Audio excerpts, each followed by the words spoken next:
रामनवमी के बाद जो दंगा भड़का था, उसके बाद बिहार में पक्ष और विपक्ष के बीच आरोप और प्रत्यारोप का दौर जारी है।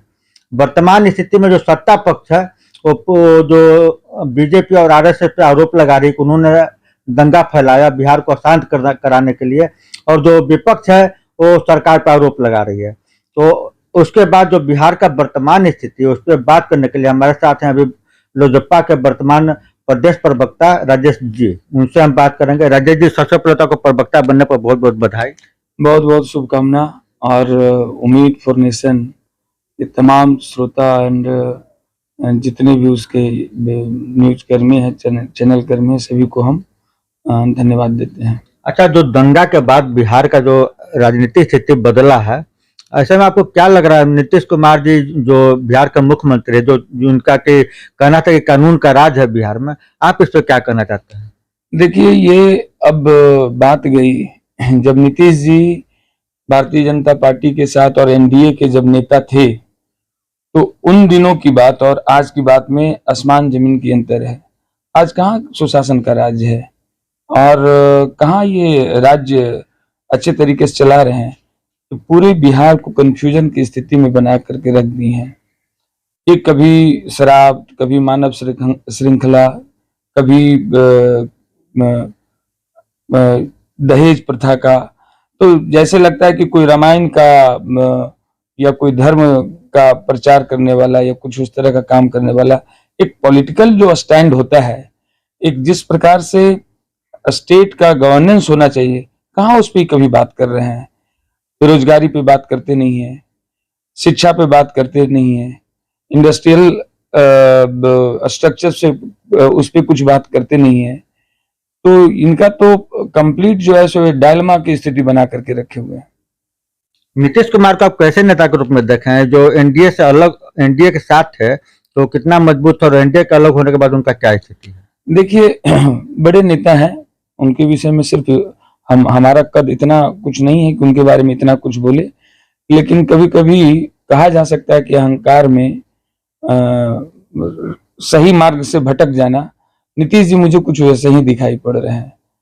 और या कह सकते हैं कि एक किसी चीज के कल्पना में वो अपने मार्ग से विमुक्त हो चुके हैं। ऐसा आरोप उन पर लग रहा है कि वो प्रधानमंत्री बनने के रेस में अपने आप को पेश कर रहे हैं। उसी के लिए हाल फिलहाल में एक फुलवारी शरीफ में गए थे, एक इफ्तार में, तो उन्होंने अपने पीछे लाल किला का पोस्टर लगाया था, जिस पर भाजपा वाले ने बहुत आरोप लगाया था कि वे प्रधानमंत्री बनना चाहते हैं। इस पर आप क्या कहेंगे? देखिए, भारत के कोई भी नागरिक प्रधानमंत्री, मुख्यमंत्री, विधायक, मंत्री बनने का कल्पना कर सकता है, इसमें कोई अपराध नहीं है। लेकिन जो स्थिति अभी उनकी बनी हुई है उसमें वो एज ए मुख्यमंत्री अपने स्ट्रेंथ पे नहीं है। बिहार के सबसे छोटी पार्टी स्ट्रेंथ में एमएलए में 43 सीट लेकर के वो मुख्यमंत्री बने हुए हैं। जब इसी सीट को वो डिजर्व नहीं कर रहे तो प्रधानमंत्री के सीट के बारे में या प्रधानमंत्री के पद पाने के बारे में सोचना आत्मघाती कदम है उनके लिए। अच्छा, आप नीतीश कुमार पर तो बहुत बात हो गया, थोड़ा सा चिराग पासवान जी पे आते हैं। आपको कैसे नेता लगता है चिराग पासवान जी? युवा हैं, देखिए बिहार का मुख्यमंत्री बनने का पोटेंशियल उनमें आप देख रहे हैं? आने वाले समय में चिराग पासवान बिहार के मुख्यमंत्री हैं, और मैं उनके पार्टी के नेता होने के कारण सिर्फ ये बात नहीं बोल रहा हूँ, एक बिहारी होने के नाते गर्व से बोल रहा हूँ कि हर एक बिहारी के लिए वो प्राउड मोमेंट क्रिएट करेंगे। उनका विजन ही है बिहार फर्स्ट, बिहारी फर्स्ट, और इसके अधीन उन्होंने बहुत सारी चीज को लाने की कोशिश कर रहे हैं कि कैसे बिहार में इंडस्ट्रीज का ग्रोथ हो, कैसे हमारे बेरोजगार दूर हो, कैसे गरीबी दूर हो। इन सारी चीजों के सिलसिलेवार तरीके से उन्होंने एक लिस्ट बना रखी है, और जब कभी उनको मौका मिलेगा तो बिहार चमकेगा। क्या लग रहा है कि भाजपा उन्हें मुख्यमंत्री के चेहरा के रूप में प्रोजेक्ट करेगा, ऐसा लगता है आपको?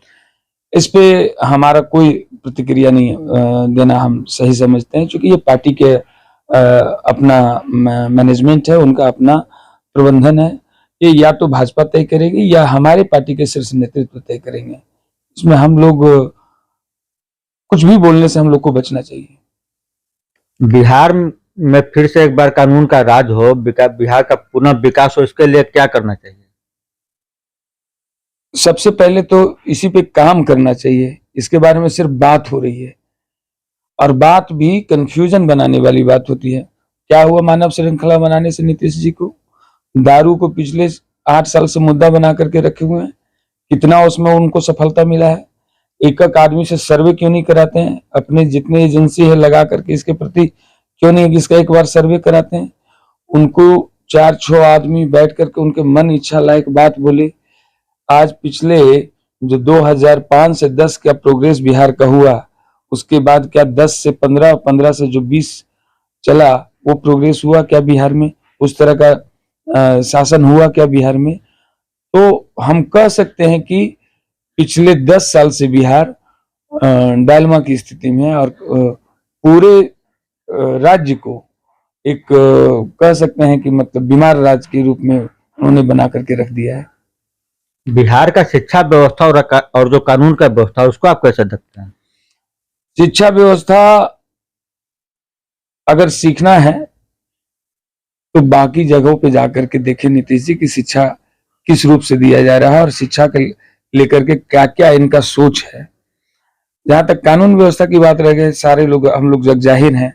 अभी सासाराम की घटना और बिहार शरीफ की घटना, ये दोनों आपस में आपको पुनः बताने के लिए तैयार है कि यहाँ कितना शासन है और कितना सुशासन है। यानी आपका कहना है कि अपराधियों के बीच नीतीश कुमार के प्रशासन का भय पूरी तरह से खत्म हो गया?